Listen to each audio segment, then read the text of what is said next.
సుమన్ టీవీలో మీ business promotions కోసం ఈ కింది నెంబర్ను సంప్రదించగలరు.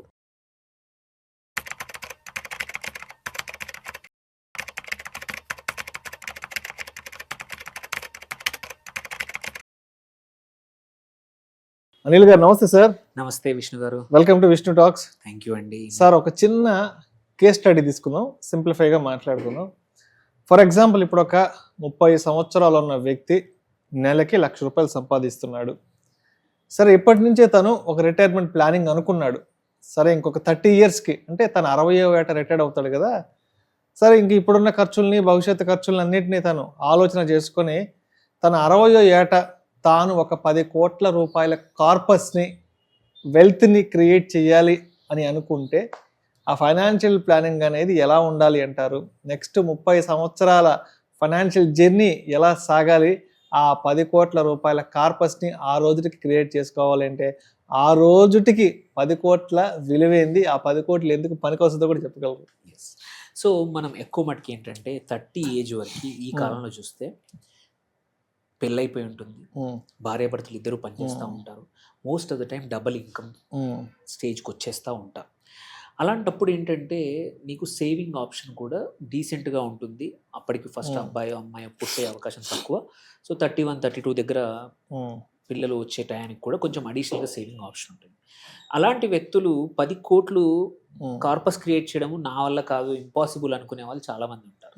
బట్ అసలు కానే కాదు, అది పెద్ద ఇష్యూ కానే కాదు. నువ్వు ప్లాన్ కరెక్ట్గా చేసుకొని నీ డిసిప్లిన్కి స్టిక్ అయితే. ఎగ్జాంపుల్ తీసుకుందాం మీరు చెప్పిన దాంట్లోనే. ఒక 30 సంవత్సరాలకి సంవత్సరానికి లాంగ్ టర్మ్ రిటర్న్ ఒక 13-14% అనుకుందాం ఆన్ యావరేజ్ నీ కార్పస్ మీద. ఒక 14% అనుకుంటే నీకు సంవత్సరానికి సేవ్ చేయాల్సింది ఇవ్వాలటికి 40 నుంచి 45 వేలు చాలు. ఇది ఫిక్స్డ్గా. బట్ అంత కూడా నేను ఇప్పుడు చేయలేను అనుకుంటే ఏం చేయొచ్చు? ఫస్ట్ ఒక 30-35 వేలు నీకు ఒక ఎస్ఐపి ద్వారా స్టార్ట్ చేయండి. స్టార్ట్ చేసి ప్రతిసారి నీ శాలరీ పెరుగుతున్నప్పుడల్లా ఎస్ఐపిని కూడా స్టెప్ అప్ చేయమంటాం. 10-12% ఇయర్ ఆన్ ఇయర్ చేసుకుంటూ పోతే. Okay, very simple. ఇంపార్టెంట్ ఏంటంటే చాలామంది చేయని తప్పు ఏంటంటే ఎస్ఐపి మొదలు పెడతారు బట్ ఇయర్ ఆన్ ఇయర్ పెంచకపోతే నీకు మీనింగ్ఫుల్ గ్రోత్ ఇన్ కార్పస్ దొరకదు. నేను చూస్తున్నాను కొద్దిమంది 5 సంవత్సరాల క్రితం 5 వేలతో మొదలు పెట్టారు. ఇవాళ వాళ్ళ శాలరీ అప్పటికి 50-60 వేలు శాలరీ నుంచి ఇవాళ 1,20,000 అయింది. బట్ ఇంకా 5-10 వేల దగ్గరే ఉన్నారు.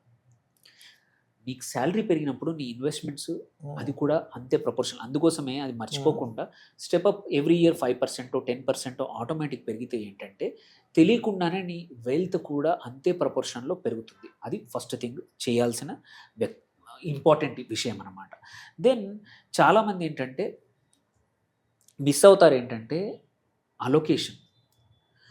చాలామంది ట్రెడిషనల్ ఎల్ఐసి పాలసీలో రిస్క్ వద్దు అని భయపడి 30లో ఉన్నప్పుడు రిస్క్ గురించి భయపడాల్సిన అవసరం లేదు. ఎందుకంటే 30 సంవత్సరాల వయసు ఉంది, నీకు సంపాదించే వయసు ఉంది. అలాంటప్పుడు నువ్వు అదే టైం నీ యాసెట్స్కి నువ్వు పని చెప్పాల్సిన టైం. అక్కడ నువ్వు రిస్క్ వద్దు అని చెప్పేసి నీ వాటిని ఒక దగ్గర పెడితే అది ఎప్పుడు వెల్త్ గ్రో అవ్వదు. అది ఎప్పుడు చేయాలంటే 50-55 దగ్గరికి వచ్చినప్పుడు కొంచెం తక్కువ రిస్క్ ఉన్న వాటిని పెట్టుకోవాలి. కానీ ఇంత లాంగ్ టర్మ్లో ఎటువంటిది కూడా జీరో అవ్వదు. అట్లని చెప్పి రిస్క్ తీసుకోమని చెప్పాను కాబట్టి పోయి ఆప్షన్స్లో డబ్బులు పొడగొట్టుకోవడము, ఆర్ ఏదైనా బెట్టింగ్ దాంట్లోనో కానీ ఆర్ క్రిప్టో దాంట్లో కాదు. ఉన్న ఈక్విటీ యాసెట్స్లోనే మంచి రిటర్న్స్ ఇచ్చే ఇండెక్స్ ఫండ్స్ కానీ, స్మాల్ క్యాప్ ఫండ్ కానీ, మిడ్ క్యాప్ ఫండ్ కానీ, హై గ్రోత్ వాటిల్లో ఆర్ ఫ్లెక్సీ క్యాప్ ఫండ్స్ కానీ, మల్టీ క్యాప్ ఫండ్స్లో ఇన్వెస్ట్ చేసుకుంటే మేజర్ పోర్షన్ మీరు చేస్తున్న 30 నుంచి 40,000 ఎస్ఐపికి 80% ఇట్లాంటి హై గ్రోత్ దాంట్లో పెట్టేసేసి ఒక 15-20% మాత్రమే ఏమంటారు డెట్ ఫండ్స్లో పెట్టుకొని ఈ మిగిలిన ఈ 80 ఈక్విటీలో కూడా మొత్తం మల్టీ క్యాప్లోనే కాకుండా ఒక 5% ఇంటర్నేషనల్ ఎక్స్పోజర్ ఇచ్చేయండి. ఒక 10-15% గోల్డ్ లాంటి మెటల్స్కి ఇచ్చేసేయండి. ఇంకొక 20% అందులో ఎక్కువగా మిడ్ క్యాప్ కానీ స్మాల్ క్యాప్కి ఇచ్చేయండి. ఓన్లీ ఒక 10-15% లార్జ్ క్యాప్ ఇండెక్స్ ఫండ్కి ఇస్తే దేర్ బై ఏంటంటే 14-15% అనేది నెక్స్ట్ 15-20 ఇయర్స్ మాత్రం పాసిబిలిటీ ఈజీగా వస్తుంది. సో ఇట్లా చిన్నగా డైవర్సిఫై చేసుకొని ఎస్ఐపి ద్వారా సింపుల్గా ఒక 4-5 ఎస్ఐపిలు ఎక్కువగా వద్దు. మళ్ళీ కొద్దిమంది చూస్తాం 10 ఎస్ఐపీలు 2,000 10 చేస్తారు. మాకు 10 ఎస్ఐపీలు 10 ఎస్ఐపీలు ఇంపార్టెంట్ కాదు. ఆ 10 ఎంత అమౌంట్, నీ ఎంత పర్సంటేజ్ ఆఫ్ ఇన్కమ్ అండ్ ఎక్కడ యాసెట్స్ అలొకేట్ చేసావు అనేది వెరీ ఇంపార్టెంట్. పెట్టేసి మర్చిపోతూ ఉంటాం, it's very good, but at the same time ఆ పెట్టిన మర్చిపోయిన దాన్ని ఏ ఫండ్లో అనేది అప్పుడప్పుడు చూడడం మన ఇంపార్టెంట్. ఆ ఫండ్ బాగా ఉందా, ఆ ఫండ్ పర్ఫార్మ్, అట్లీస్ట్ సంవత్సరానికి ఒక్కసారన్నా mutual fund portfolio minimum evaluate చేయాలి. ఒకరితో కూర్చోనన్నా లేకపోతే మీరన్నా ఒక అర్ధగంట టైం తీసుకొని మీకున్న 5 ఎస్ఐపీలు 6 ఎస్ఐపీలు ఆ కేటగిరీలో ఉన్న ఫండ్స్తో బాగా పర్ఫామ్ చేస్తున్నాయా లేదా చూడం. ఎస్పెషల్లీ లాంగ్ టర్మ్ ఇన్వెస్ట్మెంట్ కోసం సంవత్సరానికి ఒక్కసారి ఇవాల్యుయేషన్ అవసరం. అది చాలామంది చేయరు.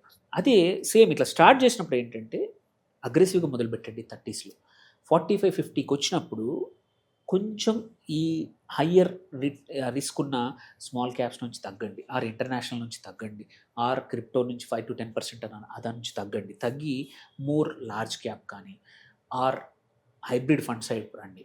55-60కి వచ్చేప్పటికి 50% ఈక్విటీ ఎక్స్పోజర్ పెట్టుకోండి, 50% ఈ గోల్డ్ కానీ డెట్లో పెట్టేస్తే ఈజీగా మనం అనుకున్న ఫస్ట్ టార్గెట్ ఏముండింది, 10 కోట్లు అనుకున్నాం. మీరు స్టెప్అప్ ద్వారా అమౌంట్ పెంచుతూ రెగ్యులర్గా రివ్యూ చేస్తూ అండ్ రెగ్యులర్గా మంచి పోర్ట్ఫోలియో మిక్స్ చేశారంటే ఈజీలీ 10 కోట్లు కాదు ఇంకెక్కువే అవకాశాలు ఉన్నాయి. ఎందుకంటే స్టెప్అప్ ఎవ్రీ ఇయర్ 5-10% అన్నాం. దట్ ఇట్ సెల్ఫ్ మనం 35-40 దగ్గర మొదలు పెట్టామంటే బై ద టైం 50కి వచ్చే వరకు అదొక 70-80 వేలు ఎస్ఐపి అవుతుంది ఆటోమేటిక్గా. దేర్ బై 10 కోట్లు అనేది 60 దాకా వెయిట్ చేయాల్సిన అవసరం లేదు, 55-56 సంవత్సరాలకే అయిపోతుంది. అప్పుడు ఏమవుతుందంటే నువ్వు కావాలంటే అర్లీ రిటైర్మెంట్ తీసుకొని కానీ మీ ఆ స్టేజ్కి మనం వచ్చే వరకు మన పిల్లలు హైయర్ ఎడ్యుకేషన్ దగ్గర ఉంటారు, మంచి కాలేజ్కి పంపడానికి కానీ మంచి ఎడ్యుకేషన్ దగ్గర కార్పస్ అడిషనల్గా ఉంది అంటే ఎప్పుడు కూడా నీకు మంచి చాయిస్ తీసుకోవడానికి అవకాశాలు ఉంటాయి. మేబీ 40 దగ్గర ఉన్నప్పుడు నీకు మంచి అవకాశం వచ్చింది, ఒక కోర్స్ చేస్తే నీ శాలరీ 20% పెరగడానికి. చేతిలో డబ్బులు ఉన్నాయి, కార్పస్ ఉంటే నువ్వు ఎవరిని అడగకుండా చేసుకోవచ్చు, దాంతో ఇంకా ఎక్కువ ఇన్కమ్ పెంచుకోవచ్చు. బట్ నీకు అప్పటికే కార్పసే లేదనుకోండి, కొత్తగా అప్పు చేసి ఇంకొక కోర్స్ నేర్చుకొని ఇంకొక సర్టిఫికేషన్ చేసి ఉద్యోగం చేయాలంటే కష్టం. అందుకే 30sలో ఉన్నప్పటి నుంచి తొందరగా మ్యాక్సిమం అమౌంట్ ఇట్లా ప్లాన్ చేసుకుంటే 45-50 దగ్గర ఎప్పుడైతే కెరియర్లో భయాలు ఉన్నాయో వాటిని కూడా పొడగొట్టుకోవచ్చు, డబ్బులు పోతే డబ్బులు అవసరం ఉంటే వాడుకొని. సో ఇందులో వెరీ ఇంపార్టెంట్ ఏంటంటే ఇవన్నీ చేసేప్పుడు ఒక చిన్న టర్మ్ ఇన్సూరెన్స్, ఒక 20 రెట్లు ఇంకా తగ్గట్టు మంచి హెల్త్ ఇన్సూరెన్స్. బికాజ్ అదే health problems are the ones which ఎక్కువ మంటిని అప్పుల ఊబిల్లోకి లాగుతున్న విషయాలు చూసుకుంటే మన వెల్త్ డిస్ట్రాయ్ చేస్తున్నాయంటే హెల్త్ ప్రాబ్లమ్స్. దానికి సఫిషియంట్ హెల్త్ ఇన్సూరెన్స్ కూడా కంపల్సరీ, దాన్ని కూడా ఎవ్రీ 5 yearsకి పెంచుకుంటూ పోవడం చాలా ఇంపార్టెంట్. ఎట్లా ఎస్ఐపి పెడుతున్నాము ఇంక్రీజ్ ఇది కూడా చేసుకొని. And last most important 3 of rules, behavioural rules అనమాట.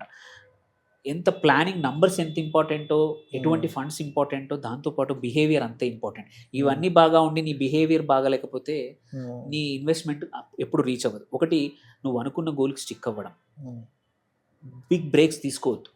ఇది ఇన్వెస్ట్మెంట్ నువ్వు అనుకున్న ప్లాన్లో ఏదైనా మేజర్ ఇబ్బందులు వస్తాయి తప్ప.